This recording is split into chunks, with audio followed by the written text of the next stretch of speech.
Lorsque les étudiants arrivent en simulation, donc, premièrement, ils arrivent, on fait un briefing au départ, dans le sens on parle du contexte, dans quel département qu'ils vont travailler, puis comment est-ce que c'est sur le département, il est quelle heure, etc.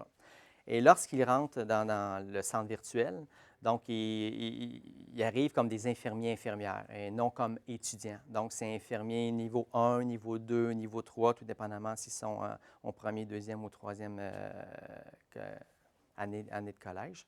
Et donc, ils ont à intervenir avec les éléments qui se passent. Ils peuvent avoir 2 patients, ils peuvent avoir seulement qu'un patient, comme 3 patients en même temps, tout dépendamment des objectifs pédagogiques qu'on va y mettre. Exemple, si admettons qu'on décide de voir au niveau de la planification, au niveau de l'organisation, comment est-ce qu'il est capable de prioriser, d'intervenir, bien là, on va mettre plusieurs patients en même temps. Si c'est dans un contexte où ce qu'on veut voir son intervention par rapport à un symptôme particulier, on va encore là, le mettre en contexte particulier de ce côté-là. Les étudiants adorent la simulation. La majorité me disent on n'en fait pas assez de simulation. Parce que, qu'est-ce qui est intéressant, c'est qu'en simulation ici, c'est formatif, il n'y a pas d'évaluation qui se fait ici. Donc, ils peuvent se permettre de se tromper et c'est correct. C'est le seul endroit où ils ont le droit à l'erreur. En clinique, ils n'ont pas le droit à l'erreur. Puis vous savez pourquoi, c'est hyper important de ne pas se tromper. Mais par contre, ici, qu'est-ce qui est super intéressant de ça et qu'est-ce qui ressort de ça? C'est quand ils voient qu'ils ont droit à l'erreur, à partir de ce moment-là, ils sont capables de réaliser la responsabilité infirmière qu'ils ont. C'est ça qu'ils me disent. Moi, ils disent, Luc, je réalise aujourd'hui la responsabilité infirmière que j'ai parce que j'ai droit à l'erreur, parce que je vois que si je fais une erreur, quel impact que ça va donner au niveau de mon patient, etc. Ils adorent ça. L'autre partie qu'ils adorent aussi, c'est vraiment la partie debriefing, dans le sens qu'ils sont capables, par réflexion, de voir, écoute, j'ai des acquis, ils sont présents. Maintenant, il faut que j'ai juste les outils ou la confiance ou l'estime, ou même l'autonomie professionnelle pour être capable de les transférer.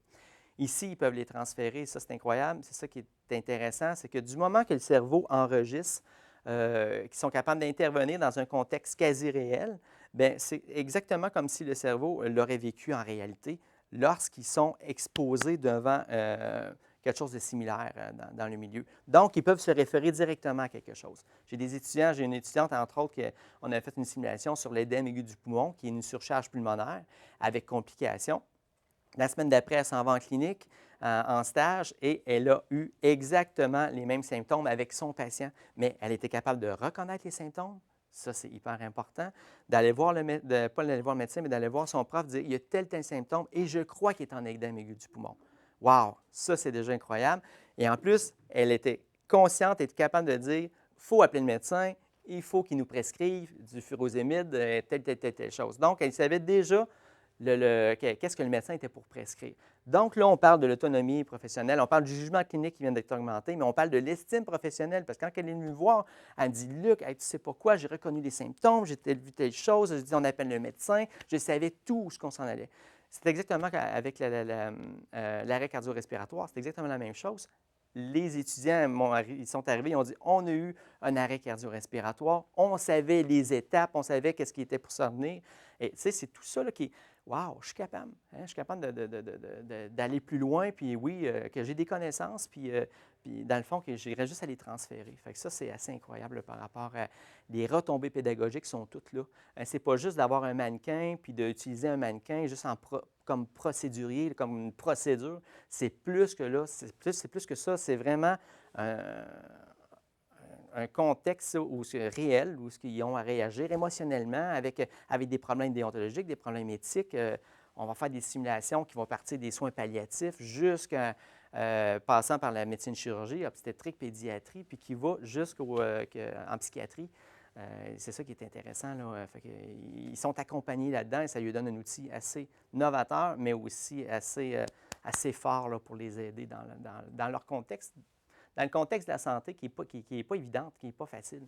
On est en train de développer avec le milieu hospitalier ici, pour les préparer au niveau du lead. Parce que le rôle de l'infirmière, c'est un rôle de leader, mais oui, on peut être un rôle de leader négatif ou positif, on travaille en collaboration, mais toute l'équipe interdisciplinaire qui est alentour d'un patient qui est en psychiatrie ou d'un patient qui est qu'il faut aller, il faut l'envoyer, exemple, dans un CHSLD qui est en évaluation cognitive et tout ça. Mais là, on est en train de les préparer, ou même des étudiants aussi qui viennent de finir, qui viennent d'avoir la réussite au niveau du tableau de l'ordre et qui tombent assistants le premier matin sur un département. Ça, c'est la réalité, ça.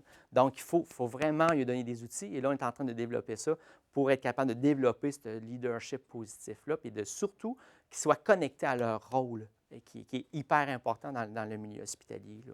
Fait qu'on peut travailler tout ça.